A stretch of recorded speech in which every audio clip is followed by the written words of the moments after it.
అక్రమార్కులకే అందలమా?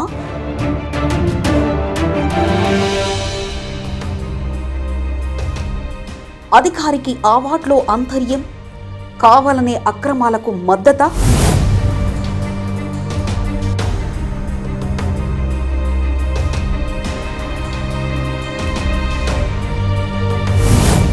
ఉన్నతాధికారులను తప్పుదోవ.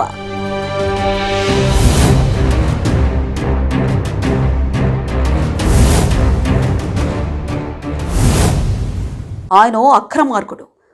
విశాఖ నగర పాలక సంస్థలో ఎవరిని అడిగినా ఈ విషయం టక్కుని చెప్తారు. ఆయనకే ఇప్పుడు రిపబ్లిక్ డే సందర్భంగా ఉత్తమ అధికారి అవార్డు వచ్చింది. జూన్ 8లో ఆయన చేసిన అరాచకాలు, అక్కడ జరిగిన 2 కోట్ల అవినీతి, ఆయన కారణంగా ఓ ఉద్యోగి ఆత్మహత్య, కొందరు ఉద్యోగుల సస్పెన్షన్, ఆయనపై విచారణ కమిటీలో వ్యతిరేకంగా రిపోర్ట్, మొత్తం నివేదిక ఈయనకు నెగిటివ్.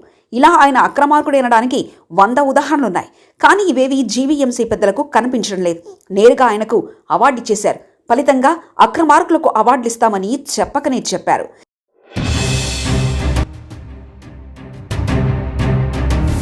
ఇవేనా జీవీఎంసీ పెద్దలు చేయాల్సిన ఘనకార్యం?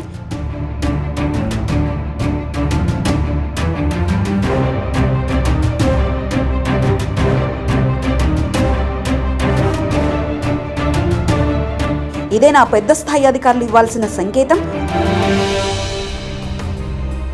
దీని ద్వారా ఉన్నతంగా ఉద్యోగాలు చేసి సమాజంలో మంచి పేరు తెచ్చుకున్న ఉద్యోగులకు వీరేం మెసేజ్ ఇస్తున్నారు?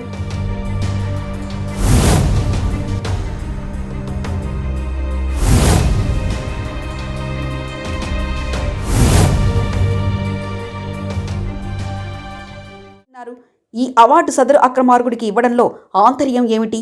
జీవీఎంసీ పరిధిలో వందలాది మంది అధికారులు ఉన్నారు. జీవీఎంసీలో మొదటి నుంచి విధులు నిర్వహిస్తున్న వారు కాకుండా డిప్యుటేషన్పై వచ్చిన ఈ అక్రమార్కుడికే ఎందుకిలా తలకెక్కించుకున్నారు? నిజాయితీగా ఉన్న వారికి రాని అవార్డు ఏరికోరి ఈయనకు ఇవ్వడం ఏంటని ఇక్కడ సూటి ప్రశ్న. ఆయన కోసం అడిగితే చాలు, జూన్ 8లో అందరూ అక్రమార్కులను సక్రమంగా వివరిస్తారు.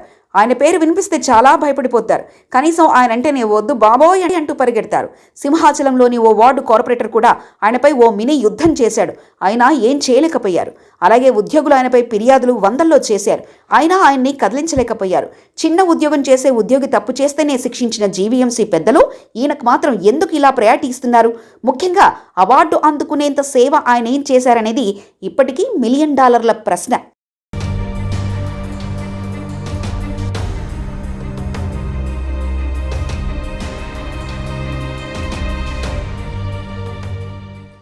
ఇప్పటికీ కూడా ఆయనలో పరివర్తన రాలేదు. జీవీఎంసీ ఉద్యానవన శాఖలో జీవీఎంసీ పెద్దలు ఆయన్ని ఏ కారణంగా ఇన్ఛార్జిగా నియమించారు? తాత్కాలికంగా నియమించినా ఇదే పర్మనెంట్ అని ఉదరగొట్టడం కూడా మొదలైందట. ప్రస్తుతం డీడీ సెలవులపై వెళ్తే ఆయన సీట్లో తాత్కాలికంగా మాత్రమే ఇచ్చారు, కానీ అక్కడ నేనే అంతా అంటారట. అలాగే ఆయనకు సంబంధం లేని ఈ ఉద్యోగం ఇవ్వడం వల్ల ఇప్పటికీ ప్రశాంతంగా ఉన్న ఉద్యానవన శాఖలో మరోసారి కలకలం రేగే అవకాశం ఉందనేది జీవీఎంసీ వర్గాల ఆవేదన. హార్టికల్చర్పై అవగాహన లేని డీడీ, ఏఈలకు ఇక్కడ నియమించాల్సిన అవసరం ఏంటో కూడా జీవీఎంసీ పెద్దలకే తెలియాలి. ఎంతోమంది అనుభవం ఉన్న అధికారులు ఉండగా ఈయన్ని మాత్రం ఎందుకు సంకనెత్తుకున్నారనేది పెద్దల కరుణను తెలియపరుస్తుందట. ఇక చివరగా ఆయన గత పనితీరును దృష్టిలో ఉంచుకొని ఎక్కడ వినియోగించుకోవాలో తెలియక జీవీఎంసీ అప్పటి కమిషనర్ తటపటాయించారట. అయితే కొత్త కమిషనర్ వచ్చారు. కొన్నాళ్ళు బయాలజిస్టులుగా సంబంధం లేని పని అప్పగించింది జీవీఎంసీ. దీనివల్ల ఈ పోస్టుకు అర్థం కూడా మారిపోయింది. ఇప్పుడు కూడా ఈ ఇన్ఛార్జ్ ఇవ్వడం వల్ల ఉద్యానవన శాఖకు భారీ నష్టం వాటిల్లబోతుందని చెప్తున్నారు. పోనీ ఏదో జరిగిందని అనుకునే లోపు అవార్డు ఇచ్చి మరింత అనాలోచిత కార్యక్రమం చేసేశారు పెద్దలు. ఈ విషయంలో మాత్రం నిజాయితీ ఉద్యోగుల ఆత్మస్థైర్యాన్ని మాత్రం దెబ్బ తీశారనేది కఠోర వాస్తవం. మరిన్ని కథనాల కోసం సబ్స్క్రైబ్ చేసుకోండి మీ అక్షర శిల్పం.